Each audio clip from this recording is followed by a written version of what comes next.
Step 1. Choosing the appropriate tank.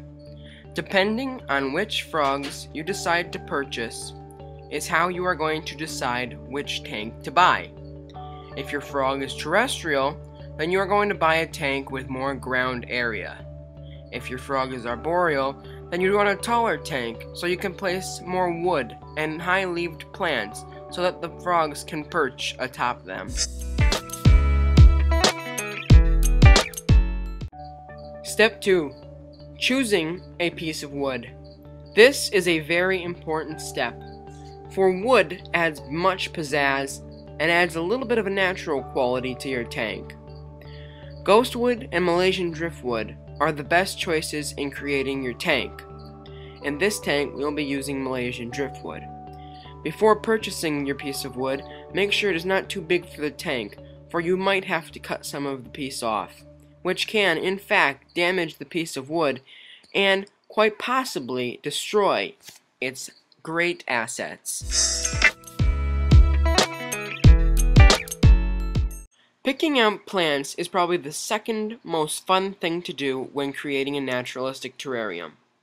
Here we are going to show you just a few plants that you can use in your naturalistic terrarium when you decide to make it. When creating a naturalistic terrarium, make sure that conditions are correct for your plant. Some plants require shade growth, some enjoy bright light, and some are pretty easy to grow, growing in either one, like this philodendron. Make sure, when you are purchasing these plants, that you buy from a reputable dealer. Black Jungle is where I buy all of my plants. Many garden centers might have a section in their store where you can purchase terrarium plants.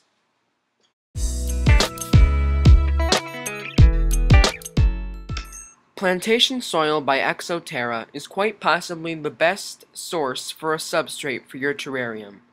I use plantation soil by Exoterra for every single one of my terrariums.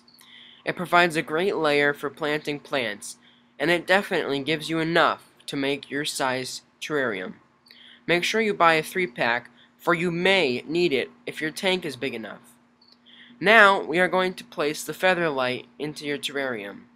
Featherlite is the drainage layer in which will help you collect water after it has built up in your tank. Now we will create a naturalistic stagnant pond. It is a very easy task once you get the hang of it. What you will do is pick a small enough piece of wood. Make sure it is a sufficient size so that you may make a wide enough water area for whatever size frog you choose to purchase. Then take your screening and place it underneath the terralite. Then make sure it is long enough for it to come back up and over so that your drainage layer is separated from the substrate. Placing your wood where you would like, your pond is now complete.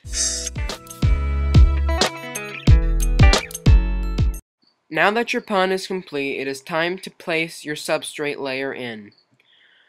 The first substrate layer should probably be about 1.5 inches to 2 inches.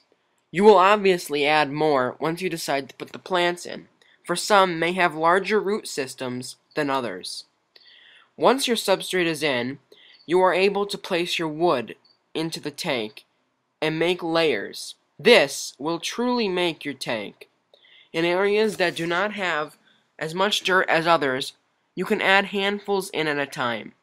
Smooth the dirt out and let it settle so you know exactly how much is in your tank.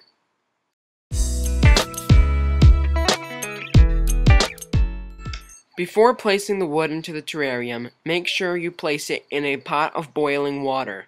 This will rid the piece of wood of any mold or unnecessary pests in the piece of wood. Once your wood is done boiling and has dried, you are ready to place it in the tank. Once it is in the tank, you may make layers depending on which piece of wood you decide to pick. This is what truly makes your tank, because this is what you will see in the wild. Once your layers have been completed and you are happy with how the substrate and wood layers are made, you are ready to start planting.